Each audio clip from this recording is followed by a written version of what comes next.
Hi friends, வணக்கம். காலையில் ஏஞ்சி அப்படியே ஒரு வாக் வந்துட்டு நான் இன்றைக்கி லீவ் போட்டிருக்கல, இன்றைக்கி ஹாலிடே. அதுக்கு சர்ச் போயிட்டு 7 o'clock மாஸ் அட்டன் பண்ணிவிட்டு அப்படியே இங்கே சுற்றி அப்படியே வாக் பண்ணிட்டு இங்கே டைமண்ட் கார்டன் வந்திருக்கேன். உட்காந்து கொஞ்சம் நேரம் ரிலாக்ஸாக இருக்கலான்னு. ஏன்னா பிஸி லைஃப் ஓடுது நம்மளுக்கு எல்லாருக்குமே. காலையில் ஏஞ்சி வேலைக்கு போகணும், ட்ரெயின் பிடிக்கணும், ஆஃபீஸ் போகணும், ஒரே ஸ்ட்ரெஸ்ஃபுல் லைஃபு.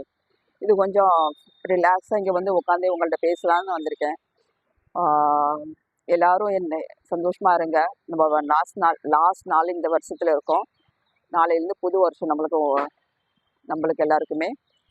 ஸோ கடவுளுக்கு நன்றி சொல்லுங்கள். இந்த வருஷம் நம்மளுக்கு எல்லா ஆசீர்வாதம் கொடுத்த கடவுளுக்கு உட்காந்து நன்றி சொல்லுங்கள்.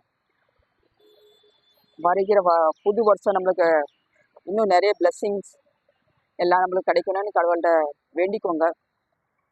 கிறிஸ்டினாக இருந்தால் நீங்கள் சர்ச் போங்க, இந்துவாக இருந்தால் நீங்கள் டெம்பிளுக்கு போங்க. அந்தந்த மதத்தை சார்ந்த அந்தந்த தெய்வத்தை நாளைக்கு கும்பிடுங்க. கடவுள் தான் நம்மளுக்கு எல்லாருக்குமே துணையாக இருக்குப்பாங்க. நம்ம என்னதான் ஹார்ட் ஒர்க் போட்டாலும், என்னதான் நம்மளது கடின உழைப்பு போட்டாலும், நம்ம பின்னாடி கடவுள் நம்மளுக்கு வந்து எல்லா இதுலேயும் நம்மளுக்கு வழிநடத்தி கொண்டு போகிறாங்க. இது நீங்கள் வந்து ஸ்ட்ராங்காக ஃபீல் பண்ணால் நான் நம்புகிறேன். அப்படி நான் என்னதான் ஓடி ஆடி வேலை செஞ்சாலும் எனக்கு பின்னாடி எனக்கு சப்போர்ட்டிவாக இருக்கிறது கடவுள் மட்டும் தான், வேறு யாருமே இல்லை. ஸோ எல்லோரும் சந்தோஷமாக இருங்க. இந்த லாங் வீடியோ பின்னாடி வரும், அந்த வீடியோவும் பாருங்கள். again I'm repeating the same sentence. Please subscribe my video. N video subscribe பண்ணுங்கள், லைக் பண்ணுங்கள், ஷேர் பண்ணுங்கள். உங்களை எல்லாரையும் இன்னொரு வீடியோவில் நான் பார்க்குறேன். ஓகே, பாய்.